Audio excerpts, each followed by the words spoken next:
Hey everybody, and welcome back to The Feather Pen. I'm your host, Derek Hayes. This is actually part two, so if you want to understand what we're talking about, you got to go watch part one. When we left off, it was a quote by Thomas Jefferson, and he talked about the natural aristocracy that the founders wished would rise to the top. Those people who were intelligent, who were moral, who were full of integrity. Can you imagine a political process in which we voted for people based on how moral they were, how much integrity they had, the skill set, the ideas that were original to them that they brought to the table? And so the founders wanted to get away from people who would rule over us simply because they were wealthy, powerful people in the cities or states or the country. Who they were connected to. They wanted to get away from that. And so I couldn't imagine going to the polls thinking that, hey man, everybody in here is thinking about who this person is. Are they full of integrity? Are they willing to make tough decisions? Are they willing to tell me the truth and not sugarcoat it and kind of be the adult in the room and tell me the truth about where we are? That would be amazing. Question, do we have any examples of what happens when we as American citizens, when we don't care about the integrity and the morals that our leadership has? Let's take a look. Recently, MIT professor and architect of the Obamacare legislation let the American people know how this law was passed. Jonathan Gruber, speaking to a panel, stated that it was necessary to deceive the Congressional Budget Office into believing this was not a tax on the American people.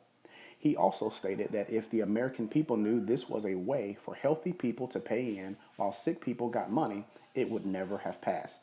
He openly talked about the deception used. Lastly, he stated, quote, "Lack of transparency is a huge political advantage," and basically call it the stupidity of the American voter or whatever, but basically that was really, really critical for the thing to pass. You know, our founders and framers were not perfect men, and that's evidenced by some of the things that they allowed, some of the things that they themselves did. However, I do believe they have men like Gruber in mind, men who seem to lack character and integrity and willing to take advantage of the American people. But as much as it hurts, we might want to do a little bit of digging inside of ourselves to see how we can actually learn from his comments. Number one, this idea of the stupidity of the American voter. Is he talking about everybody? No. Is he talking about a lot of us? Yeah. We've tended to care more about our favorite reality show or biking or physical exercise, and none of these things are wrong or bad. But we can't say we've kind of let go of the political process. We've said, hey man, let me leave that to the professionals. That's why I vote you in power, so that you can do on a professional level what I cannot do. But then we've taken that into another level where we just don't even tend to think about it. We don't tend to get involved. We don't really know the legislation that's on the ballot. We know the issues and what we think about, but we're not reading the text to see what's actually in this legislation. We're not actually going out there and holding people accountable. We don't behave in a manner in which they actually work for you and I, and that the states actually hold the power and the federal government is there, limited in scope. And we should. Number two, we can look back in history, back in time, not too long, when the Obamacare legislation was a hot button topic. It was the Republican Party, none of whom voted for this legislation, by the way, who warned us of the very things that Gruber warned us of, that this was a tax on the American people and that this was a way for healthy people to pay and take care of people who were sick, which is, again, not their responsibility. And we simply did not listen because they were the enemy. They were on the other side. And if we're going to learn anything, it's that, man, we have got to learn to listen to one another. Just because it's coming out of somebody's mouth who disagrees with me doesn't make him or her wrong, does it? And that should go both ways. But now everybody's kind of up in arms when they He told us exactly what it was, but we weren't willing to believe them because, after all, they hate poor people, they hate black people, they hate President Obama, there's a war against women, just all kind of stuff that the Democrat Party tends to say a lot. And if you can't deal with that, then just go back and listen to the talking points. They're there. The third thing that we can take away from this is that leaders lie. Let's just be clear. President Obama and his team, his administration, they are liars. No, you did not mishear. You didn't mishear what I said. They are liars. Time and again in this administration, they have openly deceived the American people. Where I come from and in your home, and if your children did that, if your best friend did that to you, if your boyfriend, wife, whoever did that to you, you call them a liar. And so he is no different. I'm sorry. He's a liar.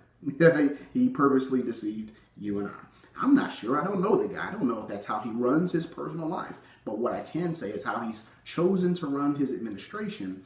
A lot of times, he's been a liar. And so that happens. And then we can turn to 2016 in hopes that we will change our behavior. Not wait for them, the leaders, to change, but for us to change and say, you know what, this election season, I'm going to do digging. I'm going to do my research. I'm going to do my homework. I'm going to get involved just a little bit more. I'm going to look at the integrity of a man or a woman. I'm going to look at their virtues. I'm going to look at all of these things. Are they a moral individual? Because if they're not moral, then that means they probably will be willing to do whatever it would take. I mean, Gruber said, man, hey, we deceived. It was necessary. It's just a necessary thing. We had to lie to the CBO. We had to lie to the American people, lacking morality. Now, if that's the kind of country you want to live in, well, then fine. Let's keep on going and we just keep on sleeping. But I got a feeling that's not necessarily where we want to be. So we turn to 2016. Dr. Ben Carson's the first to throw his hat in there. Let's take a look at Dr. Ben Carson, see what we can glean. Paging Dr. Ben Carson. Who is Ben Carson and what do we know about him? His story is not unlike many of ours. Growing up in the inner city of Detroit with a single mom and older brother, Dr. Ben Carson at the time was plagued with anger issues and bad grades. His mom, seeing the two sons slipping, decided to do something about it. That something was cutting off the TV and starting to read more. That eventually led Dr. Ben Carson all the way to Johns Hopkins University, and now we know him as world-renowned pediatric neurosurgeon who separated conjoined twins at the head. However, many of us did not know about his political leanings until the National Breakfast 2013. You know, listening to Dr. Ben Carson at that National Prayer Breakfast was like a breath of fresh air. And that happens to be the latest 40-minute video that Ben Carson came out with this weekend so that he can introduce himself to the American people. But listening to him, it was so exciting because, man, the president was some feet away and he was able to challenge us about better ways to run a healthcare system. He was able to use common sense when it came to education and when it came to our tax system. You can tell off the bat that this guy was a principled man, very sharp, intelligent. Obviously, he's a neurosurgeon, a moral individual, invoking the name of God, crediting God with the health of his family, crediting God with his ability to drop those anger issues as a younger man, a highly moral individual, and just the type of person that it seems that our founders and framers spoke of when we outlined in part one what we should be looking for in political leaders. In fact, I should remind you that 56 people signed the Declaration of Independence, and 3 of those were doctors, giving credibility that out of the rank and file, not a political maverick, people could rise up, people who cared about the country, people who were intelligent, people who were of high moral standard should be running for a political office. And don't take my word for it, but it sure does seem like that is Ben Carson in a nutshell. He's not politically correct. He's willing to tell the truth. It seems like he's willing to take the time to actually listen if there's a solution on the table. But he's a type of person who refuses to get caught up in the name calling game that happens in the punditry, if you will. And so it really is a breath of fresh air to listen to him. But again, in 2016, let's do our due diligence for all of the candidates, because it's going to start coming out of the woodwork. I know that seems a ways away, but it's going to start to heat up pretty soon. And if we're paying attention, then you and I really need to take stock in the integrity of our candidates. We need to take stock in their past and in their present to see, man, where are they going to take this country? Let's listen in. Let's not worry about the attacks that come from the left or the right. Let's not worry about that, but instead do your own homework and get to know the candidates for yourselves, because we owe it to ourselves. And so this is Derek Hayes reminding you that this will remain the land of the free as long as it's the home of the brave. So go do something courageous today. Peace.